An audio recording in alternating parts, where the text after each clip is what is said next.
समस्त भैयाओं को स्नेह भरा नमस्कार। हम जीव विज्ञान में जव प्रक्रम पढ़ रहे थे और जव प्रक्रम के अंतर्गत जो कल हमने पढ़ा हुआ था वो था हमारा वायवीय श्वसन। वायवीय श्वसन के अंतर्गत हमने क्रेब्स चक्र को पढ़ा हुआ था, जिसमें ग्लूकोज का पूर्ण ऑक्सीकरण होने के बाद इसमें 38 अणु ATP का शुद्ध लाभ प्राप्त होता है, अर्थात हम श्वसन पढ़ रहे थे। तो आज हम पढ़ेंगे मनुष्य के अंतर श्वसन, यानी मनुष्य में जो श्वसन होता है वो कैसे होता है, रेस्पिरेशन इन ह्यूमन। तो जिस प्रकार से अन्य जंतु होते हैं, हमारे जितने भी जंतु हैं वो सभी श्वसन करते हैं, उसी प्रकार से मनुष्य भी श्वसन करता है। कुछ जंतु होते हैं नाक के द्वारा, फेफड़ों के द्वारा श्वसन करते हैं। कुछ जंतु ऐसे होते हैं जो सरीसृप वर्ग के अंतर्गत आते हैं, जो अपनी त्वचा के माध्यम से ही श्वसन करते हैं। तो मनुष्य भी अपने श्वसन अंगों द्वारा श्वसन करता है। इसके श्वसन अंग मुख्य दो प्रकार से बांटे गए हैं। एक होते हैं इनमें सहायक श्वसन अंग। सहायक श्वसन अंगों में जिसमें नासिका एवं नासा मार्ग आता है, ग्रसनी आता है, स्वर यंत्र या कंठ आता है और श्वसन नली आती है। ये इसके सहायक श्वसन अंग होते हैं। और मुख्य श्वसन अंग के अंतर्गत इसमें फेफड़े आते हैं, लंग्स आते हैं, जो वो आते हैं। अब हम बात करते हैं इसके सहायक श्वसन अंगों के बारे में, जिसमें से मनुष्य के सहायक श्वसन अंग हैं या श्वसन तंत्र भी इसको हम कह सकते हैं, जो पूरा सिस्टम मिल कर के बना होता है।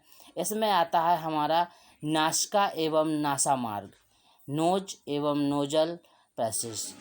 ये नासिका एवं नासा मार्ग कहाँ होता है? ये हमारे चेहरे पर जो उभार टाइप का दिखा होता है, जिसे हम नाक कहते हैं, यही होती है। चेहरे पर स्थित नासिका दो बाह्य छिद्रों के द्वारा बाहर की ओर खुलता है। अंदर बहुत लंबा मार्ग होता है इसका, और बाहर ये दो नासा गुहा छिद्रों के माध्यम से बाहर खुलता है। नासा पीछे एक टेढ़ी मेढ़ी घुमावदार नासा मार्ग में खुलती है। पीछे के साइड एक टेढ़ा मेढ़ा इसका रास्ता होता है जिसमें ये खुलती है। अगला है हमारा ग्रसनी। ग्रसनी क्या है?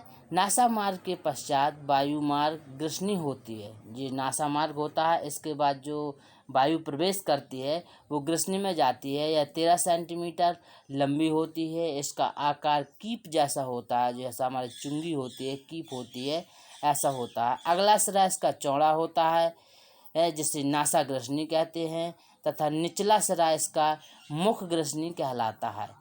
ग्रसनी जो होता है दो भागों में, उसका अगला सिरा और पिछला सिरा। अगला सिरा इसका कहलाता है हमारा नासा ग्रसनी और पिछला सिरा कहलाता है हमारा मुख ग्रसनी।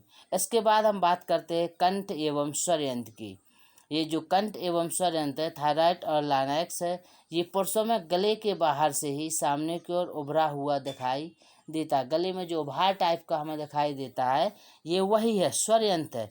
ग्रसनी के भीतरी भाग में निकल द्वार के ठीक पहले एक छिद्र होता है। ग्रसनी जो होता है उसके निकल द्वार के ठीक पहले एक छिद्र होता है, जिसमें घाटी या कंठ द्वार या टेंटुआ कहते हैं। इसी छिद्र को ही घाटी या टेंटुआ या छिद्र कंठ द्वार कहते हैं। इसके ऊपर उपास्थि का बना एक घाटीनुमा ढक्कन होता है।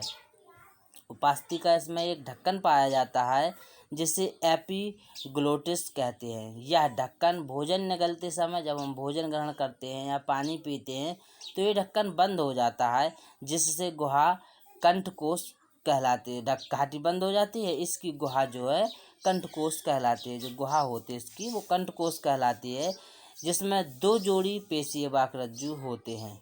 जो पेशीय वाकरज्जु हैं, इनमें जब कंपन होता है तो हमारे स्वर यंत्र से ध्वनि निकलती है, यानी ध्वनि इनके कंपन से ही शरीर से जो है, स्वर से, गले से ध्वनि निकलती है। इसके बाद हमारा आता है श्वास नली, ट्रकिया। श्वास नली जो होती है यह 10 से 11 सेंटीमीटर लंबी, 1.5 से 2.5 सेंटीमीटर व्यास की नलिका होती है। ये 10 से 11 सेंटीमीटर लंबी होती है तथा 1.5 से 2.5 सेंटीमीटर व्यास की नली होती है, जो गर्दन की पूरी लंबाई में स्थित होती है। यह जो है गर्दन की पूरी लंबाई में स्थित होती है।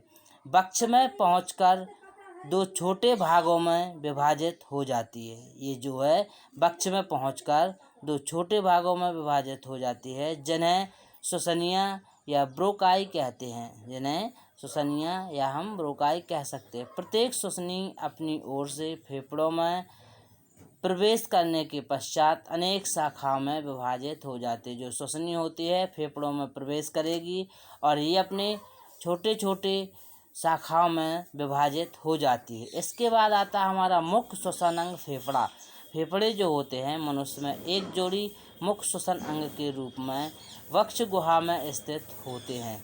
ये हृदय में दोनों ओर पाए जाते हैं और मनुष्य का बायां फेफड़ा जो होता है वो 3 पिंडों का तथा दायां फेफड़ा जो होता है वो 2 पिंडों का बना होता है। दायां फेफड़ा 3 पिंडों का और बायां फेफड़ा 2 पिंडों का बना होता है। प्रत्येक फेफड़े के चारों ओर दोहरी झिल्ली से बना एक गुहा होती है जिसे फुफ्फुस गुहा या फुफ्फुस गुहा कहते हैं। इसके बाद हम फेफड़े का चित्र देखेंगे।